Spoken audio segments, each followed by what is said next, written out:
Back in the old days, sports betting wasn't run by corporations. It was run by a guy named Tommy, 3 cigarettes, a busted calculator, and pure emotional instability. And now, from the darkened basements of North Jersey, comes the greatest gambling experience ever created for men who yell at televisions like they're personally involved in the game. Tommy Stigs Sportsbook, TM, the only sportsbook built specifically for retired bookmakers, emotionally damaged Giants fans, men named Sal, and people who still refer to prison as that little situation. Remember when betting required trust, relationships, and a guy whispering point spreads over a payphone while Sinatra played in the background? Not anymore. Because Tommy Stigs combines old school sportsbook tradition with absolutely none of the emotional maturity modern society keeps talking about. At Tommy Stigs, we don't believe in passwords or financial responsibility. We believe in handshakes, panic, and screaming. The game was fixed at Buffalo Wild Wings. Still using those fancy online sports books? Cute. At Tommy Stigs, your betting information is safely protected inside a folded napkin, underneath an espresso cup, next to a cannoli tray. Cybersecurity, Jersey style. Every Sunday, experience football heartbreak,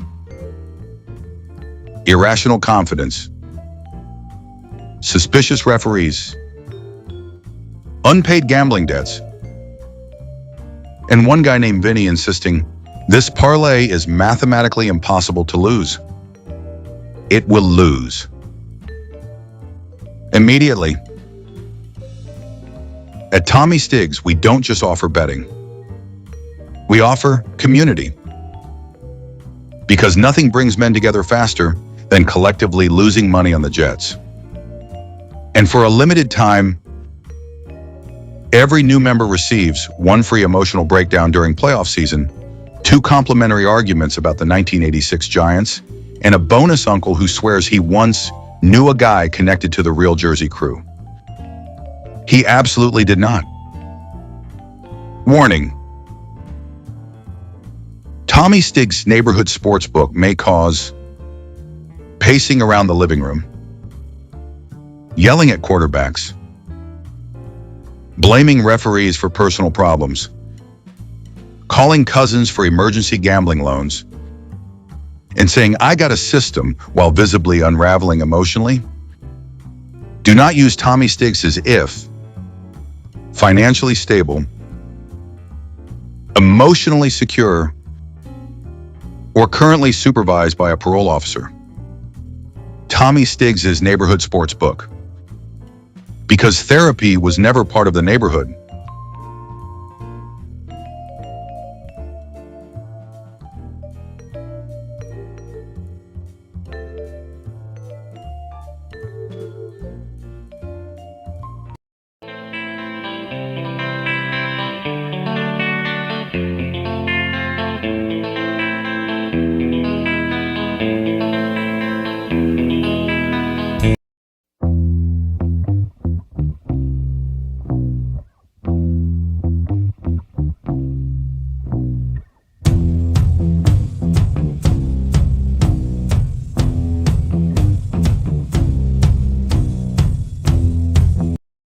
Disclaimer.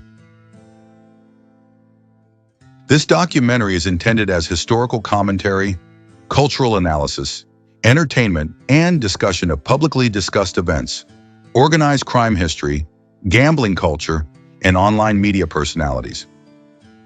Some portions of this documentary involve allegations, street stories, public commentary, interviews, opinions, and historical interpretations surrounding organized crime-adjacent environments in northern New Jersey. No statement should be interpreted as a formal accusation of criminal conduct beyond what has been publicly documented, discussed publicly, historically reported, or litigated in court. This production examines culture, history, media mythology, and the evolution of the American underworld. Now on with the show. Pizzaverse Studios presents a Palermo Productions original, The Last Sportsbook in Jersey, the Tommy Stigliano story, written by Bambi Palermo, narrated by Vincent DiPrio. The Ghosts of North Jersey. There are ghosts in North Jersey. Not the Hollywood kind. Not haunted house ghosts. I'm talking about neighborhood ghosts. The ghosts of social clubs, corner bars, old bookmakers, union guys, numbers runners, cigar smoke, football sheets, and backroom conversations that disappeared before smartphones turned everybody into a broadcaster. Once upon a time, places like Belleville, Newark, Bloomfield, Nutley, and Elizabeth operated like their own hidden republics. Everybody knew somebody, and every neighborhood had a guy who could get things done, a guy taking sports action, a guy collecting debts, and a guy who retired 3 times but somehow was always still around. North Jersey wasn't Las Vegas. Vegas was corporate. Jersey was personal. And in that world, one of the names that eventually floated through the gambling and internet storytelling scene was Tommy Stigliano. To some people, a former bookmaker. To others, a mob associate. To others, just another Jersey guy with stories and attitude. But whether you love him, hate him, or think the whole internet mob genre turned into a circus, Tommy Stigliano represents something much bigger. The death of old neighborhood America, and the transformation of the street corner into content. Before the internet, kids today grow up online. But back then, your world was your zip code. That was it. Your friends, enemies, girlfriends, reputation, and opportunities all came from the neighborhood. And neighborhoods in North Jersey had ecosystems. Entire underground economies existed beneath ordinary suburban life. The average civilian saw delis, diners, pizzerias, bars, social clubs, vending companies, sanitation businesses. But underneath, there were overlapping circles, bookmakers, Shylocks, card games, union politics, construction kickbacks, stolen merchandise, sports betting networks. Not everybody was mafia. The social club. The social club became the center of everything. To outsiders, it looked harmless. A few old guys, drinking espresso, playing cards, watching sports. But inside those rooms, business happened. Relationships got built there. Arguments got settled there. And reputations got destroyed there. You got to understand, before social media, the social club was social media. Rumors spread there, news spread there, politics spread there. A man's entire reputation could change after one conversation in the back room. And every neighborhood had personalities. The loudmouth, the tough guy, the joker, the drunk, the ex-con, the guy who almost got made, the guy who swore he knew Hoffa was buried under Giants Stadium every Thanksgiving after 4 drinks. That environment created storytellers. And eventually, guys like Tommy brought those stories online. Tommy the bookmaker. Tommy Stigliano wasn't the kind of guy who needed headlines. In the old Jersey world, that was actually respected. The loudest guys usually got jammed up first. Tommy came from that generation where bookmakers operated through relationships, memory, reputation, and silence. No flashy websites, no apps, no VIP memberships. Just phones. Phones ringing non-stop during football season. And if you grew up around North Jersey during that era, you knew exactly the type of guy Tommy was. The bookmaker who always seemed calm, even when everybody else was losing their minds. Sunday afternoons in Jersey looked like controlled chaos. The TVs screamed. The Giants were disappointing everybody. The Jets were somehow making things worse. And somewhere in the middle of all that insanity, Tommy sat there quietly tracking numbers. Point spreads, parlays, who owed, who paid, who was ducking collections. That's what people misunderstand about bookmakers. The real talent wasn't gambling. It was psychology. A bookmaker had to know who was desperate, who was reckless, who was lying, who had money, and who was one bad football Sunday away from a divorce. Tommy reportedly built his reputation the old-fashioned way through consistency. In the neighborhood gambling world, being reliable mattered more than being flashy.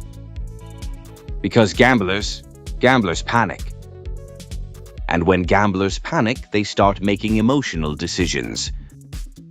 That's where bookmakers made their money. When the feds arrived. Because eventually, the government always shows up. Illegal gambling became one of the easiest ways for authorities to attack organized crime networks throughout the Northeast. Why? Because gambling creates records. Phone calls, debt sheets, money trails, collections. And once wiretaps entered the game, everything changed. Federal investigations across New Jersey and New York spent decades targeting bookmakers, gambling coordinators, runners,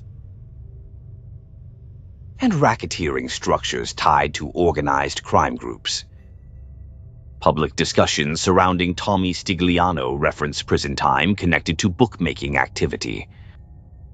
And prison became almost expected in that lifestyle. Not glamorous prison.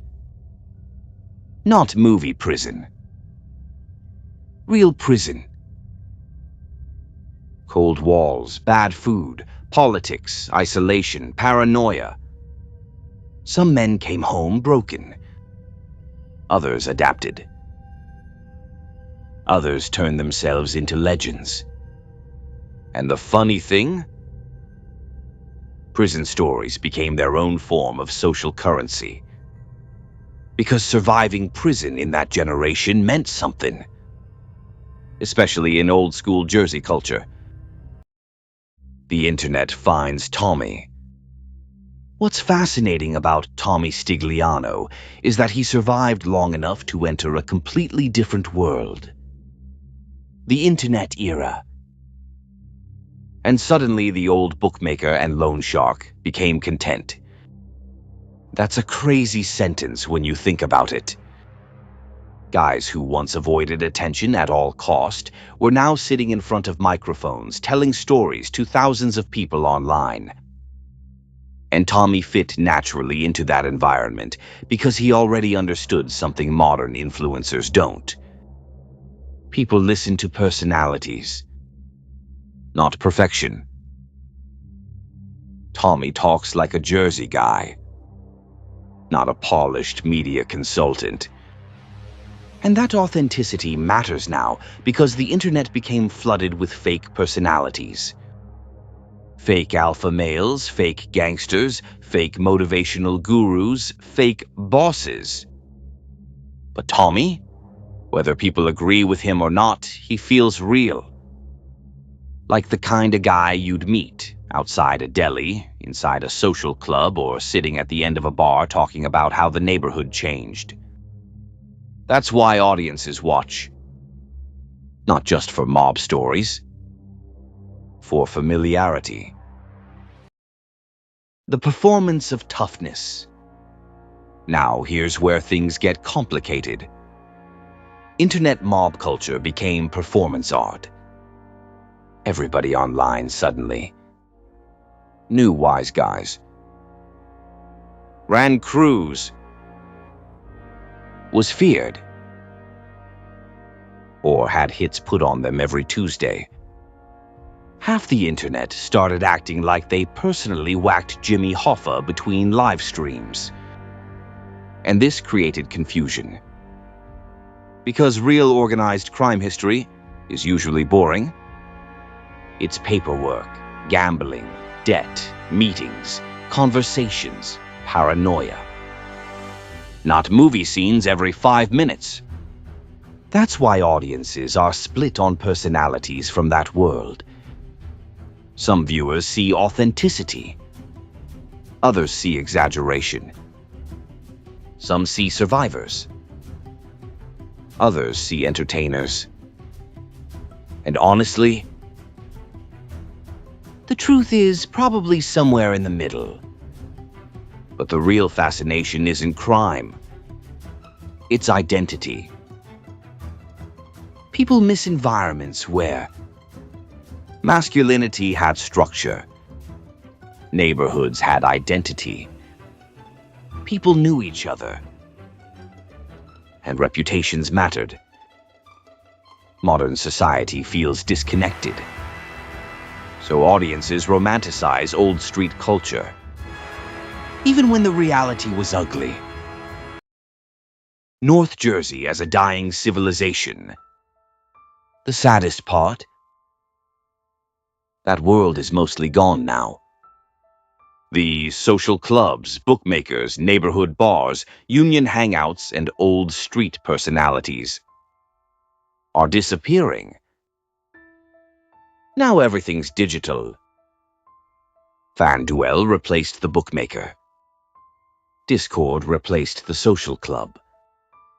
TikTok replaced neighborhood storytelling. Algorithms replaced community. And a lot of older people feel lost because of it.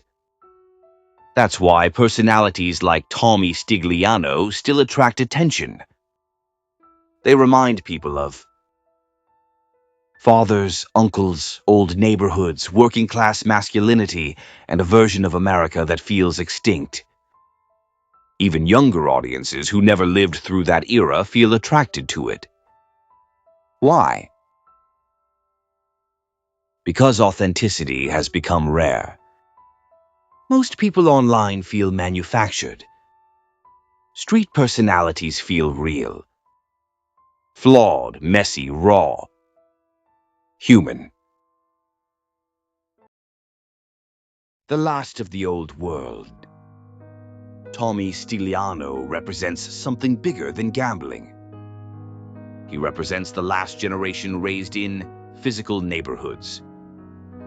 Before social media, before algorithms, before everybody became isolated little digital brands. Back then, your identity came from your block, your family, your reputation,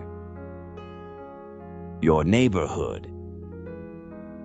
And bookmakers like Tommy existed in the middle of that ecosystem. He knew people. Real people. Not usernames. That world had problems, a lot of problems. But it also had community. And modern America lost that somewhere along the way. That's why old-school personalities resonate online now. They remind audiences of a time before everything became corporate and artificial. Tommy isn't just interesting because of gambling. He's interesting because he feels like a surviving piece of old Jersey culture. A living artifact from a disappearing America. Moral.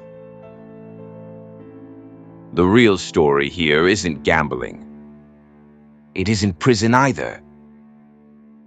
It's loneliness.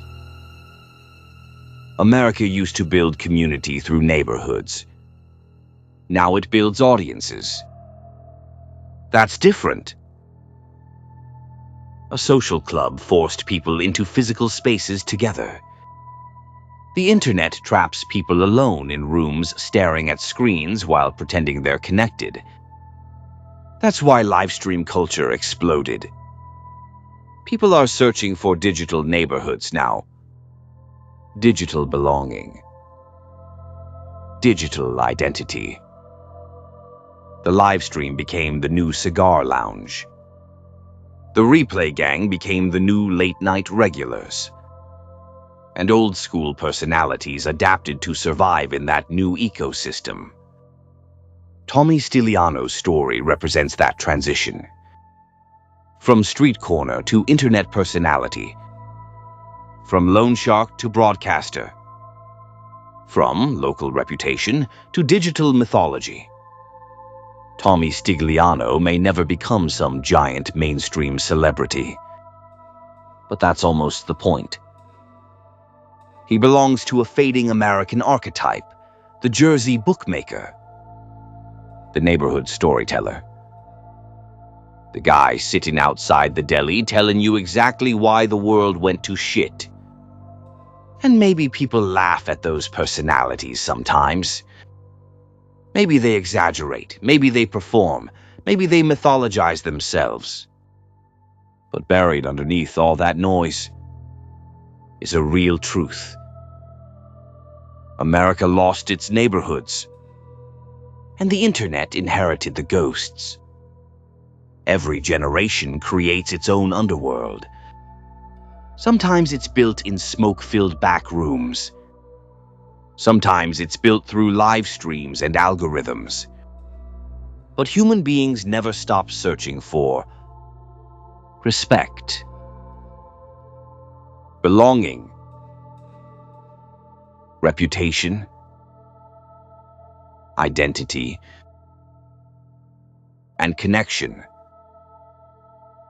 The technology changes. Human nature doesn't.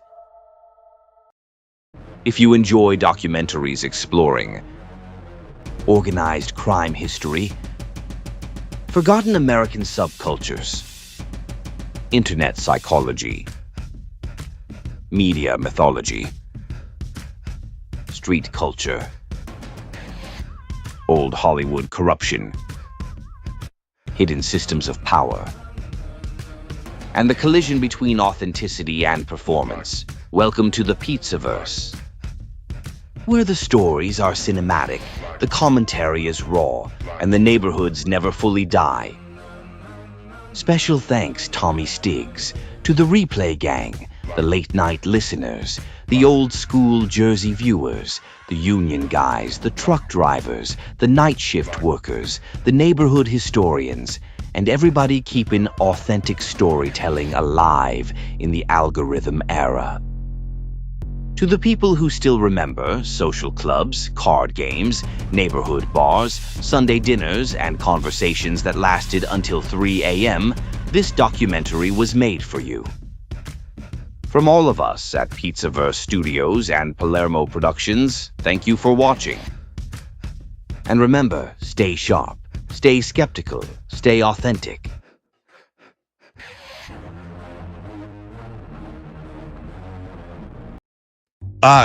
You ever sit there thinking, gee, I wish I had a completely illegal underground gambling empire? Yeah?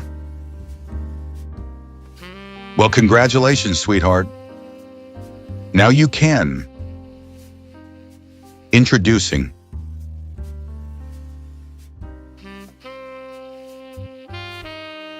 Because why work a 9 to 5?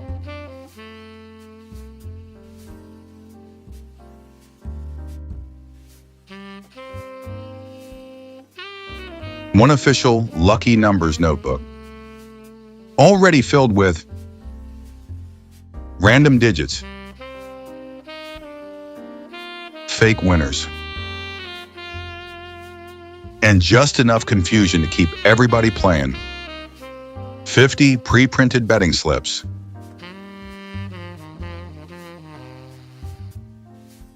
We even spill a little coffee on them for that real street feel. One collector's envelope, perfect for cash, AOUs, and excuses like, don't worry, your number's coming tomorrow.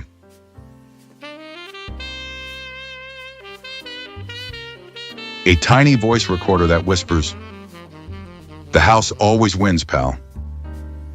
But wait, there's more. Order now and we'll throw in the cop payoff calculator. Just punch in your weekly earnings, your level of panic, and boom.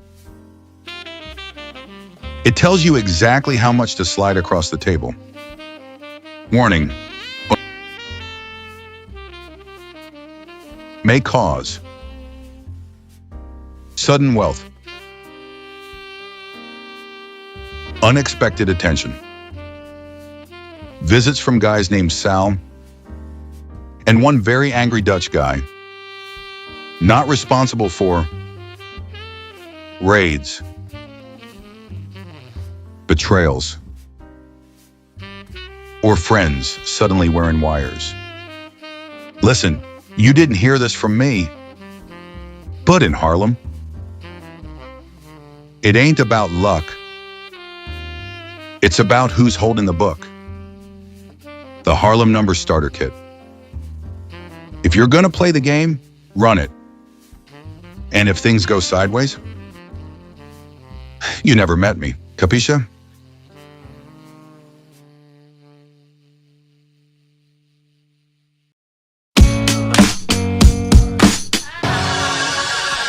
Give me groceries and booze.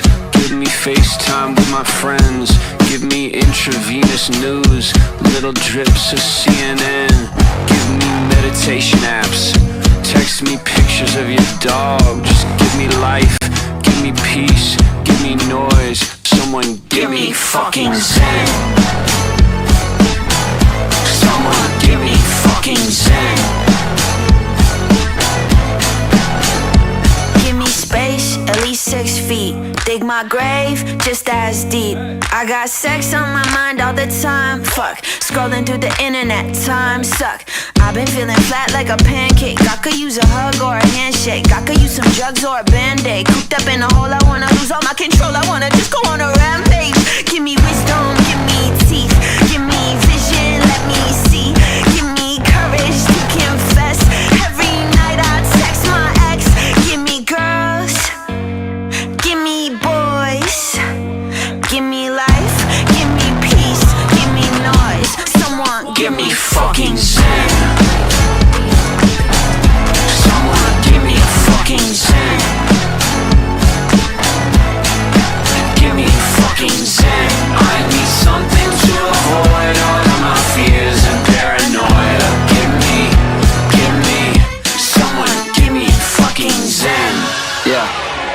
Give me an appetite, give me hope for the afterlife, or a reason to look past tonight. Give me happiness when I found the fame. Give me music that doesn't all sound the same. Give me something that I could look forward to. Give me humans that I could get closer to. You look down at me, but the next thing you know, it's you with the rent overdue. Give me a little bit of piece of your peace of mind. Give me a piece of yours, you'll get the peace of mind. Give me something to do when there's nothing to do, but when I get a shit, I'll probably just fuck it up too. Give me 2 steps to the left, give me 1 step to the right. Give me 1 dance with the volume at 10, and someone, anyone, give me fucking zen. Someone give me fucking zen. Give me fucking zen. I need something to avoid all of my fears and paranoia. Someone give me hope for something better. Give me justice for my cries. Tell me we're all in this together, and if we're not, then tell me lies. Give me love, give me Wi-Fi.